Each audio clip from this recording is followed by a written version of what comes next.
Welcome to The Explainer. Today, we're unpacking a really fascinating architectural riddle that's going to take us straight into the historic and cultural heart of the Awad region. We're looking at a totally unique 18th century puzzle that still absolutely captivates engineers, architects, and historians today.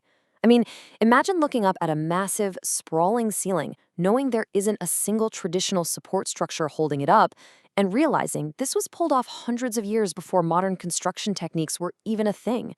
It's just a massive testament to human ingenuity. Okay, let's dive into this. How do you hold up a massive vaulted roof without a single beam? Seriously, take a second to really think about the physics of that. Normally, when you're spanning a huge interior space, you literally need heavy beams of wood, iron, or steel to carry the immense weight of the roof and distribute it down into the walls. Without those beams, gravity says a heavy stone or brick roof should just collapse inward under its own weight, right? Yet, the structure we're exploring today completely defies that basic expectation. It is an absolute masterclass in spatial problem solving. And the answer to that gravity-defying riddle is the Bara Imambara.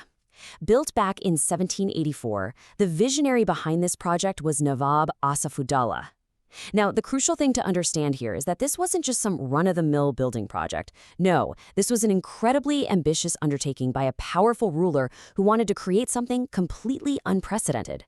Nawab Asafudallah commissioned a space that wouldn't just serve a grand purpose, but would push the absolute limits of 18th century engineering and design.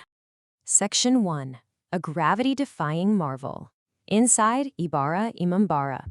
So here is the true centerpiece of this marvel. The central hall features a massive vaulted space that is completely unsupported by beams. We're talking about a gigantic interior expanse where you can stand, look straight up, and realize there is zero visible framework holding the ceiling in place. The engineering required to actually pull this off is staggering. Instead of vertical supports, the architects used interlocking brickwork and hyper-precise geometry, so it acts almost like a giant 3D puzzle. The arches and vaulting perfectly distribute the crushing weight of the roof outward, right into the thick exterior walls, totally bypassing the center. It's this intricate, almost magical balancing act of forces that creates a cavernous hall feeling heavy with history, yet somehow impossibly light in its construction.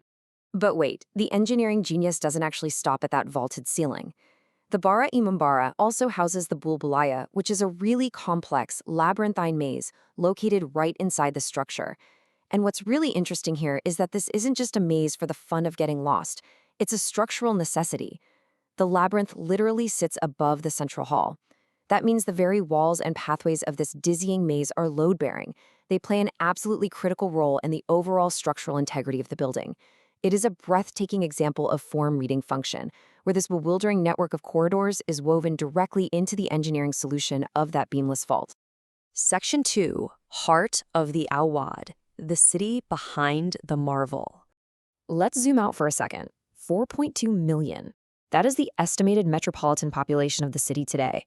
It's a staggering number that kind of jars us right back to the bustling present, reminding us that the home of this 18th century architectural puzzle is actually a thriving, massive, modern metropolis. That city, of course, is Lucknow. It's the capital and the absolute largest city of Uttar Pradesh, sitting beautifully right along the banks of the Gomti River. And that river positioning, that's key, because it helped establish Lucknow as the historic and cultural heart of the Awad region.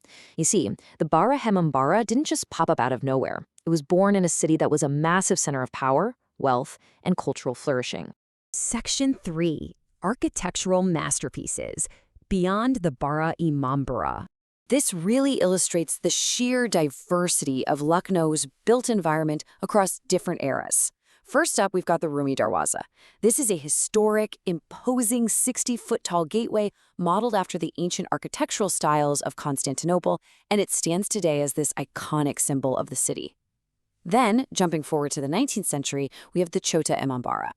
Now, if the Bara Imambara is a marvel of structural physics, the Chota Imambara is a marvel of pure ornamentation. It absolutely glitters with ornate chandeliers, stunning calligraphy, and intricate silverwork. And finally, we contrast those with the Residency. These are sprawling, somewhat haunting British-era ruins that played a really central role during the historic Indian Rebellion of 1857.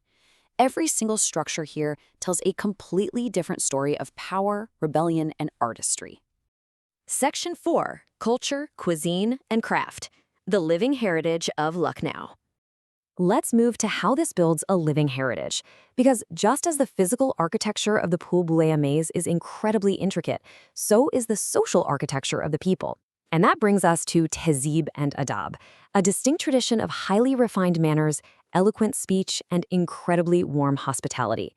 This isn't just some historic footnote, guys. It's a universal reputation that has literally earned Lucknow the titles City of Nawabs and City of Tehzeeb. The exact same level of care and precision that went into constructing a beamless, vaulted ceiling went into cultivating a society known for its profound grace and linguistic elegance. And that refinement extends directly into what you can taste and touch in the city. The Awadhi cuisine is celebrated all over the world for these melt-in-the-mouth delicacies. We're talking about the legendary galuti and tunde kebabs, alongside just unbelievably aromatic biryanis. It's a sensory experience reflecting generations of culinary mastery. And then there's the craft, chicken curry. This is the highly intricate art of hand-embroidered shadow work. And the amazing part? Today, it's still meticulously practiced by local artisans tucked away in historic alleyways of chalk. Whether it's the careful layering of spices in a kebab or the delicate threading of a needle in a chicken curry workshop, that dedication to intricate perfection is just everywhere in Lucknow. So what does this all mean? Well, that brings us to our final thought for this explainer. We started out by looking at a physical impossibility, a massive roof held up without a single beam. But as we've zoomed out together, we've seen a city built on layers of history, refined manners, legendary flavors, and delicate crafts. So I want to leave you with this question to ponder. Is the true enduring engineering of Lucknow not just in its beamless vaults, but in its intricately preserved culture? I mean, the stone and brick are absolutely magnificent for sure. But maybe the real marvel is how the essence of the awad, the tehzeeb, the cuisine, the craft, continues to hold itself up, beautifully unsupported by anything other than the sheer will and artistry of its people. Thank you so much for joining me, and keep exploring.